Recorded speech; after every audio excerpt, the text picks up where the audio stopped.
Hey everyone, and welcome to the channel. Make sure you subscribe to catch all my newest uploads.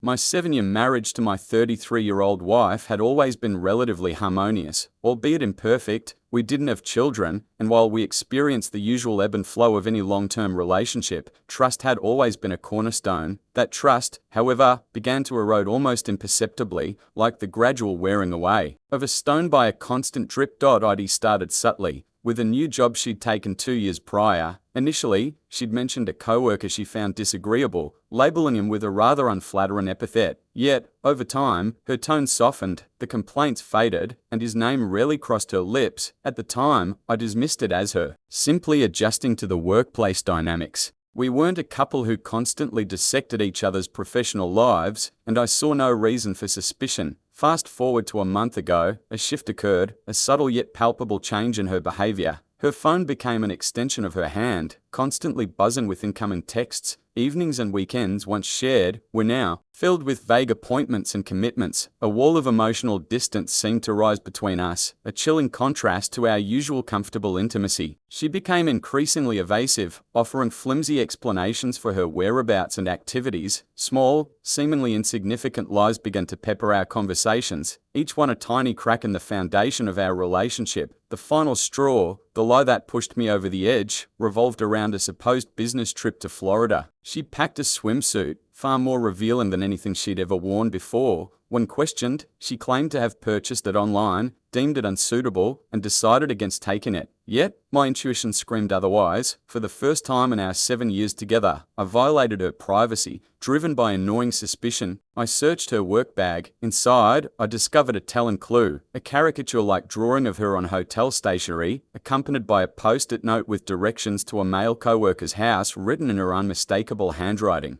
The puzzle pieces began to fall into place. A review of our bank statements revealed further discrepancies. Charges for dinners at various city restaurants appeared on days she claimed to be working. The lies were piling up, forming a mountain of deceit. My professional background as a private investigator, while typically reserved for clients, kicked in. I had no qualms about utilizing my skills when faced with such compelling evidence of infidelity. I discreetly placed a GPS tracker in her car, which was legally registered in my name. Upon her return from the business trip, she recounted her activities, a visit to a coffee shop and some errands, including a stop at Chipotle. The GPS data, however, told a different story. Her car never went near a Chipotle, yet she returned home with a Chipotle cup in hand. Another lie. The following Tuesday, she claimed to be at a company dinner, working late. The GPS data contradicted her yet again. She left work at 3:20 p.m. and remained at a single restaurant until p.m. The deception was relentless, each lie further fueling my determination to uncover the truth. The next Saturday brought the most damning evidence. We were scheduled to watch my niece's tennis match at 8 o'clock a.m. She insisted on driving separately, claiming she needed to work at a coffee shop afterward. After the match, she reiterated her plans, elaborating on her reasons for choosing that particular coffee shop. I feigned normalcy, wished her a good day, and watched her drive away. The GPS tracker revealed her true destination, a Comfort Inn motel. I followed, parking nearby and waiting until I was certain she was inside. I then called her from the motel lobby, casually asking about the coffee shop. Her response was immediate and defensive, claiming it was good and questioning my interest. I simply asked her to come down to the lobby so we could talk. Her face, when she appeared, was a mixture of shock and guilt. Her initial response was the classic, "It's not what you think," followed by a convoluted explanation about her co-worker's supposed need to work in hotel rooms due to past indiscretions with other women. She insisted their meetings were purely professional, devoid of any physical intimacy. That's when I told her to get out of my car and drove away. The barrage of calls that followed were relentless. I finally answered, setting a ground rule, one lie, and I would hang up. She admitted to a single kiss 5 months prior, dismissing it as a meaningless mistake. She continued to maintain their meetings were solely work-related. I pressed her, asking how many times she had met him in hotels. Her reluctant answer, about 10 times in the last 9 months, when I confronted her about the Tuesday evening, she became defensive, reiterating her fabricated story. I told her I believed she was lying and ended the call. The truth, as painful as it was finally out in the open. My trust, once unwavering, had been shattered. She came to our house while I was loading my stuff and my dog into my car. She stayed in the driveway, refusing to move until we talked. She was crying and saying sorry, really upset. That day I left and it's been a month since then. We've met a few times for her to explain things, but when I ask my questions, she gets upset, defensive, and says answering isn't good for us. She's lied about small things, and when I call her out, she says I'm trapping her. She's firm that it wasn't a romantic thing. She claimed they were just good friends and he was helping with her job. Their talks got inappropriate, discussing our problems. She confessed to texting him and deleting the texts, saying they weren't romantic but could be seen as flirting. She said he helped with her depression and work. I want to trust her, maybe because I love her or I'm scared of the truth. I'm stuck trying to find the truth. But even if I find it, I don't see how I can get past what I already know. Am I losing it? Update, we're a month post D-Day. I conversed with her last night. Here's the scoop. I inquired about her chats with the man in the past for weeks. She mentioned he's clueless about my confrontation at the D-Day hotel. She hasn't discussed it with him, deeming it a marital issue unrelated to him. I asked about cutting off non-work talks with him. She claims she's scaling back. That phrase set me off. She believes she must tape up instead of going no contact because he's unaware of me catching her. She then fibbed about a trivial detail. I called her out, utterly sure she was lying. She vehemently denied it. Never yielding, I let it go, adding it to the heap of unresolved problems. After she claimed to be tapering off social talk with the other man, I stashed a voice recorder in my house and split. Last night, I checked the tape and found my wife and this man gagged for well over an hour and at least 2 calls. The recording stopped in the afternoon, so I assume they spoke more in the evening. I didn't catch many specifics, but I heard a few incriminating remarks. They discussed our marriage, his status, something she claimed he knew nothing about. They chatted about using a secret phone app to avoid detection. She insulted me for arriving late for breakfast. They talked and chuckled about numerous topics. I haven't heard my wife that elated since we dated. I confronted her. She admitted to some, denied the rest. I'm beyond caring. I'm meeting a divorce lawyer this morning. Over the past fortnight, I've maintained no communication with my spouse. Recently, she reached out via text seeking a conversation. I responded, stating my condition for discussion. She'd have to come clean about everything before I'd engage. She alleged awareness of a wiretap on her phone, which didn't exist, but I let her believe it and claimed I already knew all. I insisted on hearing the truth directly from her. Eventually, she relented, agreeing to sit down to divulge everything. When she visited, she confessed that her involvement with another man was indeed intimate. Spanning the last 6 months, she admitted to booking a hotel room the day prior to our anniversary for their rendezvous. She also confirmed ongoing communication with him post-discovery, claiming he assisted her in managing my inquiries. She asserted that the affair had ended for good and expressed a desire to mend our marriage. This confession unfolded 6 painful weeks after I caught her in the hotel. I suspect her confession only emerged due to my persistence. Although she contends she always intended to come clean, aiming to minimize the hurt for both of us, the damage accrued during those 6 weeks appears insurmountable. Update, we ended up divorcing. I took my time before making that decision, and in hindsight, I wish I hadn't waited as long. My ex-wife wanted to stay together, although her reasons were unclear to me. However, her continuous lies and gaslighting made reconciliation impossible. Going through the divorce has been the most challenging experience of my life. During my marriage, I was fully committed. I wasn't perfect, but I loved my wife wholeheartedly, envisioned a lifetime together. I was willing to do anything to make her happy, and I believe I made significant efforts on multiple occasions. Now that I've distanced myself from that relationship, I can see it for what it truly was, a narcissistic person draining the energy and goodness out of someone who cared. The marriage felt completely one-sided, with one person given everything and the other taking even more than could be given. Towards the end, I started believing I was a worthless partner. She undermined my profession, my personality and my appearance. However, since the divorce, my business has thrived and I've been able to date women I once thought were out of my league. I used to think I was unattractive, partly due to my ex-wife's influence, but now I've had gorgeous, much younger women approach me in bars. I've had a few wonderful relationships with amazing women. These relationships ended amicably due to compatibility issues, but they helped me see how terrible of a partner my ex-wife truly was. I have no contact with my ex anymore, and I rarely think about her. The divorce became contentious because she thought I was receiving too much of the money, even though I accepted less than 50%, to ensure a smoother process without disrupting businesses and retirements. It's astounding that she could cheat on someone and then complain about the amount of money they're taking, even if it's less than half. This reinforced my belief that I made the right decision and needed to distance myself from this toxic situation as quickly as possible. I lost some friends during the divorce, but I'm not bothered by it. Most of them took my side, and I have no concern for those who didn't. They made it easy for me to let them go. The hardest part was losing my in-laws, as I genuinely cared about some of them. However, I understand their stance. I sent enough correspondence to my ex-wife's affair partner's wife to make it clear what had happened, and while she never responded, I respect her decision. For anyone going through this nightmare, here's some advice. Separate yourself from the situation to think clearly without being manipulated. Seek professional help.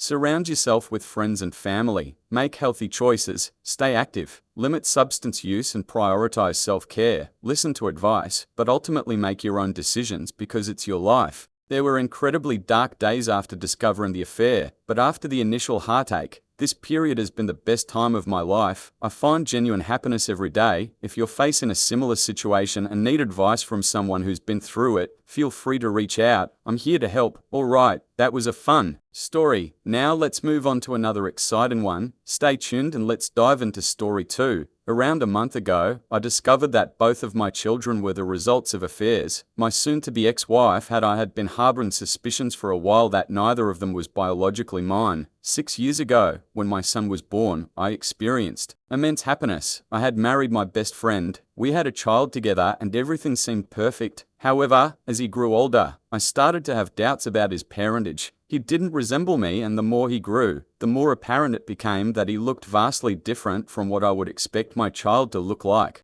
I didn't want to let mere appearances drive my suspicions, as I'm not a petty or paranoid person. It was my wife's behavior that raised alarm bells whenever she went out. Her whereabouts didn't match her claims. She had unexplained gaps in her schedule, refused to let me interact with anyone from her workplace, and a close friend of hers accused her of flirting with their significant other at the time. The lies she spun started catching up with her, especially after our son's birth. Yet despite her deceitful nature, I still loved her. Foolish as it may sound, whenever one of her lies was exposed, she would assure me of her love for me. She had managed to convince me that despite her dishonesty and manipulation, she wasn't an unfaithful woman. Last year, she became pregnant again, and I clung to a glimmer of hope that the child might be mine. However, when our daughter was born, it was evident that she was multi-ethnic. I declined to sign the birth certificate, and the subsequent paternity test I requested confirmed my suspicions all along. Neither of them shared my biological connection.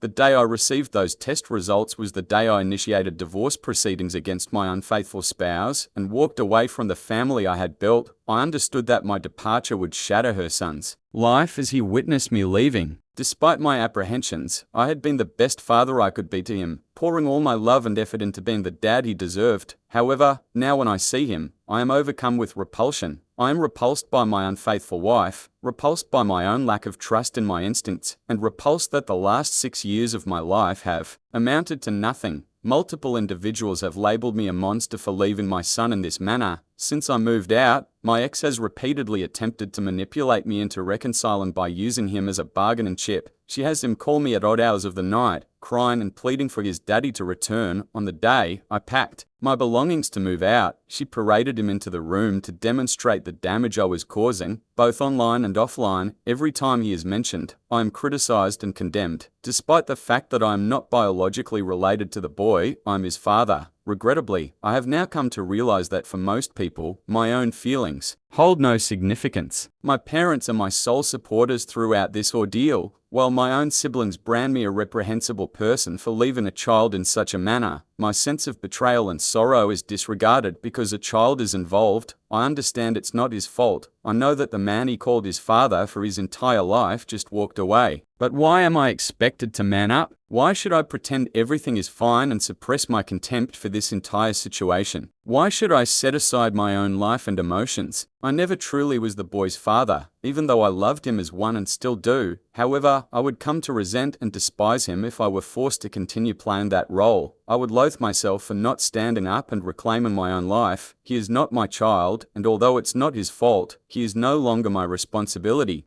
I suppose sharing my personal issues achieved something. Nonetheless, I've noticed a few common questions, so I'll address them here. 1. Her son is aware of the truth behind my departure. I had a conversation with him explaining that I am not his biological father, and that his mother deceived me and was unfaithful. I made it clear that I harbor no ill feelings towards him, that he bears no responsibility for this situation, and that I will continue to think highly of him. 2. Some have suggested that I never truly cared for him, or that I was always searching for a way out. It's challenging to convey emotions in a text post like this, especially when overshadowed by strong animosity towards your unfaithful spouse. You are free to form your own opinions. 3. I have legal representation and I won't be obligated to pay child support or alimony. Finally, for those suggesting that I should remain in her son's life and continue as his father, that's not realistically feasible. I don't hold any animosity towards him, but I've been deceived, lied to, exploited by a selfish and deceitful individual who has now entangled her children in her web of lies. He is an innocent victim of her actions and bears no blame. However, it doesn't change the harsh reality we're confronted with. I don't hate him. I feel profound sadness when I think about his situation.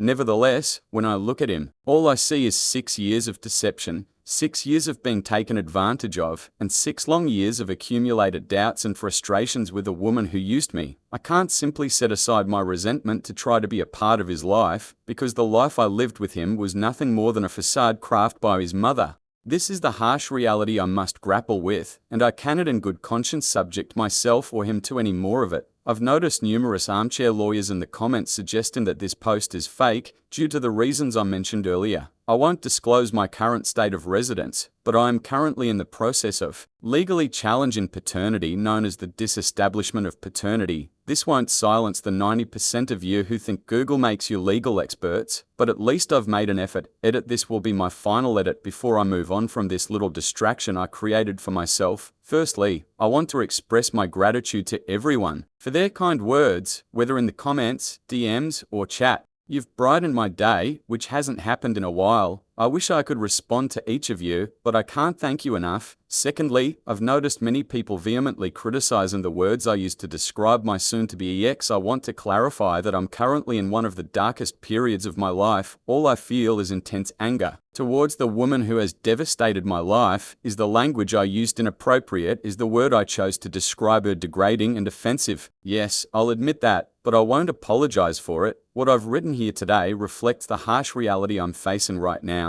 It's an unfiltered outpouring of emotions from a flawed man. I don't aim to make people hate women or convey a misogynistic message about women being terrible. That's not my goal here, and it's not the message of this post. I understand why people take issue with the word I used, and I accept that as valid criticism of my actions today. I came here today to find an outlet for the situation I'm in, to vent, grieve, and cope with the complex and intense emotions that have consumed me for the past month, a place where I can speak my mind freely, and you know what? I achieved that today. It was surprisingly good. Thanks to all of you. Alright, here is a third story. We were previously together when we were both 22, right after college. Initially, I was more of a friend to her until I asked her out when we both ended up working in the same city. We dated for 9 months, and during that time, I believed she was the one for me. However, she suddenly became distant without any apparent reason. She never wanted anything serious back then, with thoughts of pursuing her master's degree in the USA. On the other hand, I wanted a serious relationship, but she viewed it as neediness and felt I should be grateful for the opportunity. She was quite popular in college and very attractive, which made me feel insecure because at the time I was working on building my own confidence and believed I was becoming a desirable partner. We stayed in touch due to mutual friends. From what I observed between the ages of 23 and 27, she dated various men. When she was 27 to 28, I heard that her parents attempted to set up an arranged marriage for her, but none of those prospects worked out. Eventually, she reached out to me and one thing led to another, and we started dating. At the beginning, she asked me if I was seeking a serious relationship, and I told her I had never dated without serious intentions. However, I also mentioned that I wasn't in a hurry to get married and suggested that if she felt pressured by her parents or any other reason to get married quickly, she should explore other options. We dated for 6 months, which were honestly some of the best months of my life. Our bed life was fantastic and she was incredibly accommodating and sweet. She brought up the topic of marriage, but I expressed that I wasn't ready. Many of our friends had gone through divorces, which made me cautious. I wanted to be sure before taking such a big step. She accused me of lying about my intentions, but I showed her messages where I agreed to a serious relationship, just not one that was rushed. She argued that overall, we had been dating for over a year and that she was eager to settle down. After this conversation, things became distant between us. Despite sending her sweet goodnight texts, she sometimes didn't even respond, and she showed little interest in meeting. A month passed and then she told me that I should either marry her or move on, claiming that she could easily find another guy and that I was fortunate to have her. This situation has been painful for me, reminiscent of past experiences. I consider myself a modest person, but I also believe I've become an attractive catch. Despite my fondness for her, I made it clear that I wouldn't be pressured into marriage. So we decided to end our relationship. After another month, she started texting me again and we rekindled our relationship. It's been 3 months now and she has returned to being her sweet self. She admitted that she was wrong to claim she could easily find someone else and said that I'm the right one for her. She expressed a desire for marriage as soon as I'm ready and emphasized that her parents are urging her to get married, but she's willing to give me time. However, I feel overwhelmed by the idea of marriage at the moment and concerned about her ability to switch between being sweet and distant so abruptly. Is she being sweet just to persuade me to marry her? While I like her, I have a nagging feeling that this may not work well in the long run, and it seems like marriage is becoming more forced than natural. Update: the day after I posted my initial message, the thoughtful comments from people made me realize that I needed to end the relationship.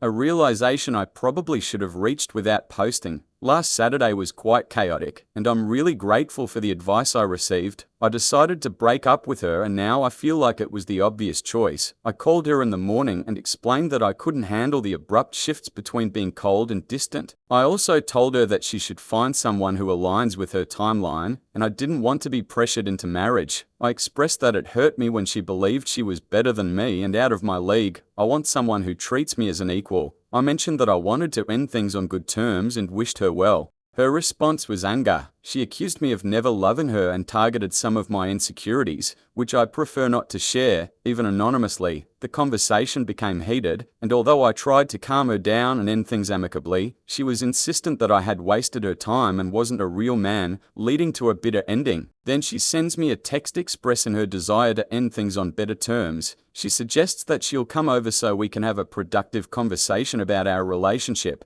When I see her in person, she looks more attractive than ever. We decide to have an open exchange of criticism. I acknowledge her criticism about prioritizing work too much. I also share with her how her comment about being able to find someone better hurt me, emphasizing that such thoughts shouldn't be present in any relationship. She admits her mistake and proceeds to shower me with numerous compliments, saying that I'm the best guy she's ever dated. She asks if there's anything she can do to fix things, and I respond that this relationship is beyond repair, but I'm glad we didn't leave things on a sour note. I make it clear that nothing will change my decision to end it. Surprisingly, she then tries to initiate an intimate encounter, something she had always rejected before considering it disgusting. I find it even more enjoyable than our previous lovemaking. Afterwards, she suggests I take until the next day to decide if it's truly over, and assures me she'll do whatever it takes to make amends. I firmly state that it's over, and I can't continue in a relationship where I have to threaten to end it to receive respect, love, and compromise. She starts crying and tells me that I've always been the one for her, the one she'd end up with.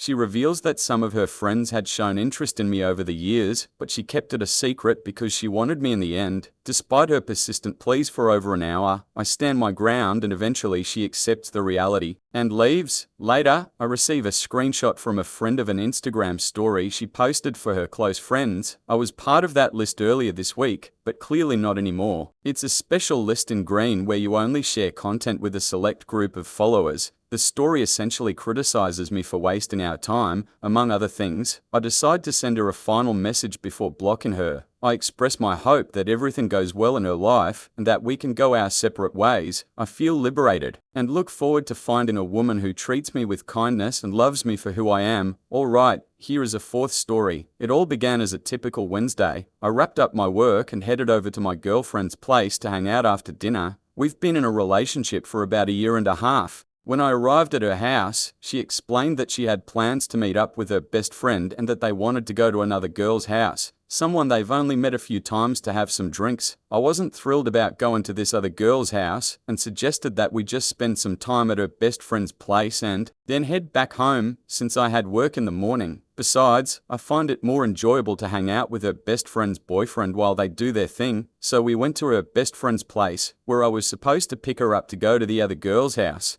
However, when we got there, she suggested that we stay at her best friend's place as I had originally proposed. I thought that was perfect and we hung out there for about an hour. I had a beer with her boyfriend because he offered it to me and I accepted to be polite. Generally, I try not to drink or do anything during the week, and if it were up to me, I'd be in bed by PM. Weekends are a different story when I'm not working. Anyways, the girls started taking vodka shots and were getting quite drunk. At this point, her friend mentioned wanting to leave and go somewhere else. I suggested that it was getting late and I wanted to head home soon, so we should stay put. She didn't argue, but this idea got stuck in my girlfriend's mind and now she was determined to go somewhere else. She called the girl whose house we were supposed to visit and told her we'd be coming over for a while. Initially I said, no, we shouldn't go there, and I needed to get to bed. It was nearly PM by then. However, my girlfriend was insistent, so I foolishly decided to compromise. I said fine, we'll go, but only till 12 and then we're leaving. So we went to this place and it was just as I expected. A shabby, messy apartment with nowhere to sit and a bunch of random people I'd rather not be. It was nearing 1130 at this point, and I thought, okay, it's not too long, I'll tough it out. The girls were doing their own thing, socializing with these other girls and continuing to drink. They ended up finishing a bottle of vodka and all these girls were getting very drunk. When 12 rolled around, I went to get my girlfriend and told her it was time to go. However, she pretty much ignored me and continued what she was doing, almost like a child who doesn't want to leave the playground. I kept reminding her every few minutes saying, it's time to go, let's go, but with no luck whatsoever. So here I am, trying to get these two drunk girls to leave this place so I can head home. That's when things start to take a strange turn. I'm not exactly sure how it began, but suddenly my girlfriend, her friend, and these two other girls all go into the bedroom and close the door. I overheard them mentioning something about a foursome. I'm standing outside the room in the living room with some other guys, and we're all thinking, what on earth is happening in there? I didn't want to just barge into the room to get my girlfriend, as this isn't my house, and I have no idea what these girls might be up to in there. I texted my girlfriend, who was out with friends, but received no response. Hearing them talking inside their location, I wasn't initially concerned. After a few minutes, one of the girls came out, and I took the opportunity to approach the door and go inside to retrieve my girlfriend, expressing my discomfort with the ambiguous situation. This interrupted what I later learned was a planned foursome, startling the other two girls and bringing their activities to an abrupt halt. I reiterated my desire to leave, and my girlfriend agreed, asking me to leave the room so she and her friend could get dressed. I waited patiently for several minutes, but they didn't emerge. Growing increasingly uneasy, I walked back to the door, opened it, and witnessed a scene that sent a wave of shock through me. There, on an unkempt bed, was my girlfriend under the covers, engaged in intimate activity with her best friend. I walked in, speechless for a moment, finally managing to utter something along the lines of, "That's gross, what are you doing?" They stopped immediately, and I could feel myself trembling with a mixture of shock and disgust. I told her I was leaving, put on my shoes, and stood there for a moment, trying to process what I'd just seen and unsure of how to proceed. Eventually, I decided, against my better judgment, that I would bring these intoxicated individuals home. I returned to the room and told them to gather their belongings so we could leave the unsettling scene. Her friend, clearly embarrassed, apologized profusely. I, however, was at a loss for words, remaining largely silent throughout the drive. I dropped her friend off first, wanting to avoid any further interaction, before finally taking my girlfriend home. Once home, I attempted to have a conversation with my girlfriend, but her heavy intoxication made it nearly impossible. Despite her inebriated state, she seemed to recognize the gravity of her actions. Initially, she attempted to justify her behavior, claiming that I didn't give her enough attention and that I wasn't engaging in a particular intimate activity that she enjoyed. We argued for a while, and I believe I managed to convey the extent of my hurt and disappointment before we finally went to bed. The following day, I explained everything again, ensuring she understood my perspective while sober. She explained that she and her friend had assumed I would be okay with their actions because they were both women. She also mentioned that her friend had initiated the encounter, and while she had participated, she found the whole experience strange and uncomfortable. I reiterated my feelings, explaining that I felt like she had cheated on me. While I admitted I would likely be even more upset if it had been with another man, the situation still deeply disturbed me. She expressed remorse and guilt over her actions. The atmosphere after work was tense and awkward, and her behavior was noticeably different from her usual demeanor. Now, I'm grappling with the aftermath, unsure how to navigate this situation. I understand that her actions constitute cheating, regardless of whether it was with a man or a woman. I also realize that had I not walked in on them, I might have remained oblivious to this incident. I've communicated my feelings to my girlfriend, acknowledging that she might have genuinely believed her actions were acceptable, but emphasizing my extreme discomfort with what transpired. I've made it unequivocally clear that any repetition of this behavior would result in the termination of our relationship. Now, I'm left questioning myself, wondering if I'm being too forgiving in this situation.